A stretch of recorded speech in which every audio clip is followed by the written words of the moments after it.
Eto na yata ang pinakamalupit na buzzer beater na nagawa ni Kyrie Irving sa kanyang NBA career na kahit etong si Luka Doncic napaupo na lang sa nangyari. Well, bago tayo mapunta sa laban na yan, isang dikit na laban din ang nangyari sa pagitan ng Miami Heat at ng Detroit Pistons, kung saan may pag-asa sana ang Pistons na mapataob ang Miami Heat na walang Jimmy Butler, kaso mintes ang game-winning basket sana ni Cade Cunningham. Kahit si coach po napatadyak ng sumablay ang tira ni Cunningham, nagkaroon ng chance ang Miami at hindi tumawag ang film coach ng timeout at dito na nga nauwian sa buzzer beater 3-pointer ni Bam Adebayo. Hindi na kinailangan pa ng review mula sa officials mga bro dahil malinis na malinis ang pagkakabitaw ng tira. Natulala na lang mga bro sa nangyari ang maangas na si Isaiah Stewart. Unang game winner basket din yan ni Bam Adebayo sa kanyang NBA career. Walang Jimmy Butler ang Miami pero nag-take over naman si Duncan Robinson at nagtala ng season high 30 points ang sharpshooter ng Heat with 7 3 points made. Halimaw na double-double naman para kay Bam Adebayo, 3 rebounds na lang sana para sa 2020.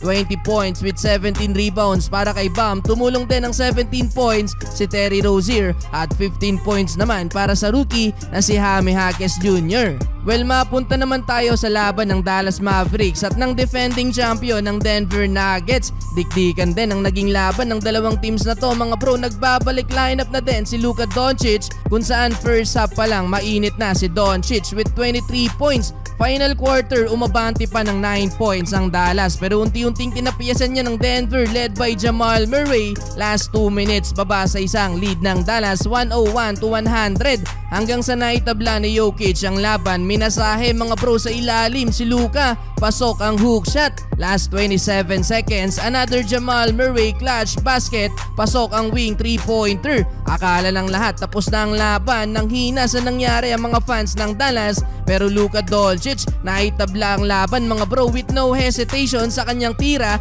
malapit pa sa logo. 3 segundo lang ang naubos doon ng Dallas, 6 seconds left, libreng-libre sa elbow si Jamal Murray kaso mintes ang tira kaya naman nagkaroon ng chance ang Dallas. Last 2 seconds at dito na nga lumabas ang pagiging clutch ni Kyrie Irving using his left hand mga bro. Tinapos ni Uncle Drew ang laban sa harap pa yan ng 2-time MVP Nikola Jokic. Ngayon lang din na hype ng ganito si Kyrie mga bro, di makapaniwala etong si Luka Doncic at napaupo na lang after masaksiyan ang pinakamalupit na sigurong buzzer beater sa NBA. Final score 107-105.